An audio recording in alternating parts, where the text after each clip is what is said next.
Friends, welcome on Europedia, and as we all are aware now that railways is again back in engineering services domain, and we can get into IRMS, Indian Railway Management Services, through engineering services exam ESC.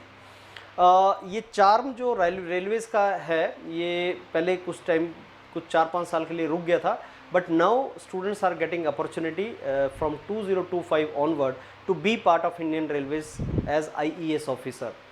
पहले क्या होता था, gate और engineering services ये दो exam हुआ करते थे और स्टूडेंट्स इन पे फोकस करते थे, and lot of opportunities they used to get it, like public sector के अंदर या इंजीनियरिंग सर्विसेज बेस्ट जॉब्स होती हैं जिसमें 500-600 सीट्स निकलती थी। Now the good days are back. GATE के थ्रू भी कंपटीशन बहुत कम हो गया है पब्लिक सेक्टर वगैरह में एंटर करने का, और इंजीनियरिंग सर्विसेज भी रेलवेज वापस आ गया है। अब इसमें एक और ट्रबल होता था कि जो इंजीनियरिंग सर्विसेज का प्रीलिमिनरी हुआ करता था हर साल, वो आपका फेब में ही आता था जब आपका गेट एग्ज़ाम भी होता था, और उस टाइम पे स्टूडेंट्स के लिए बहुत डिफ़िकल्ट था कि गेट मैनेज करें या इंजीनियरिंग सर्विसेज का प्री मैनेज करें। और एक और ट्रबल होता था कि ओनली सीट्स 200, 160, 170 इतनी सीट्स होती थी बिकॉज रेलवेज बाहर चला गया था। Now this year onward railways ने ऑलरेडी 220 सीट्स ऐड कर दी हैं, तो इवेंचुअली आपका इंजीनियरिंग सर्विसेज के अंदर अब 400-500 सीट्स तो हैं ही, लेकिन बैकलॉग 560-570 का है। तो मेरे को लगता है ये 220 से बढ़ के it can even be 350-400 seats, and अगर इतनी ऐड होती हैं तो इंजीनियरिंग सर्विसेज के अंदर काफ़ी ज़्यादा सीट्स होंगी।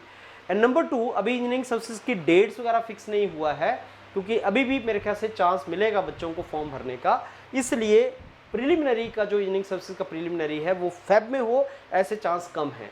तो there is a probability, speculation है, I don't know, I am not confirming it, ये स्पेकुलेशन ही है। जो लोग रेलवेज में हैं, हायर लेवल पे बैठे हुए हैं, हमारे दोस्त मित्र हैं, उन्हीं से पता लगता है, लेकिन वो ऑथेंटिक नहीं है इन्फॉर्मेशन कि ये आपका इंजीनियरिंग सर्विसेज का जो है वो मई जून की तरफ हो सकता है, सो दैट मैनेज करना ईजी हो और पुराने वाला ही सारे का सारा रिदम मेंटेन किया जाए। तो स्टूडेंट्स जो अभी गेट लिखेंगे 2025, मेरा एडवाइस आपसे है कि आप गेट को प्रॉपरली अच्छे तरीके से प्रिपरेशन करें। गेट में बहुत ज़्यादा स्कोर आजकल नहीं चाहिए, अगर आपका गेट स्कोर कम भी है तब भी आपको PSU का कॉल आ रहा है, और एक फॉल बैक ऑप्शन एमटेक की फॉर्म में आप अगर इंश्योर करना चाहते हैं, दैट ऑप्शन इज देयर। और इंजीनियरिंग सर्विसेज 2025 को तो प्रॉपर तरीके से तैयारी करके आप जरूर देना, जिसका प्रीलिमिनरी होने का चांस है मई और जून के अंदर। तो बहुत ही सिस्टमेटिक सारा फ्रेंड्स हो जाएगा ये। आप गेट फरवरी में देंगे, मई में आप प्रीलिम दे देंगे, फिर उसके बाद मेरे ख्याल से अक्टूबर नवंबर में आपका मेंस हो सकता है, या कुछ मंथ्स के बाद मेंस हो सकता है इंजीनियरिंग सर्विसेज का। तो ये पूरा रिदम आपका चला रहेगा। दोनों को फोकस बना के चलो। अगर आप बेस्ट जॉब्स में जाना चाहते हैं तो आपको दोनों के हिसाब से मिक्स करके प्रिपरेशन आगे करनी है, and I am very sure you will do very good if you proceed in that particular direction. Yourpedia आपको दोनों में ही हेल्प कर रहा है। एक व्हाट्सएप ग्रुप हमारा GATE, Saral GATE, Safal GATE का व्हाट्सएप ग्रुप है, जिसमें आपको बहुत ही अच्छा कंटेंट मेंटर्स प्रोवाइड कर रहे हैं। दूसरा इंजीनियरिंग सर्विसेज का व्हाट्सएप ग्रुप बन चुका है, आई थिंक कुछ ग्रुप्स उसके कंप्लीट हो चुके हैं, 1000 स्टूडेंट्स उसमें होते हैं, और वहाँ पे भी आपको content preliminary engineering services paper 1 का उसमें कंटेंट आपको मिलता है। आप दोनों को एक्सेस कर सकते हैं, आपको बहुत ज़्यादा इन्फॉर्मेशन उसमें मिलेगी। And yes, if you want to prepare for paper 1, engineering services paper 1, Yourpedia provides you the best option for that. So let's start, friends. Let's start putting effort.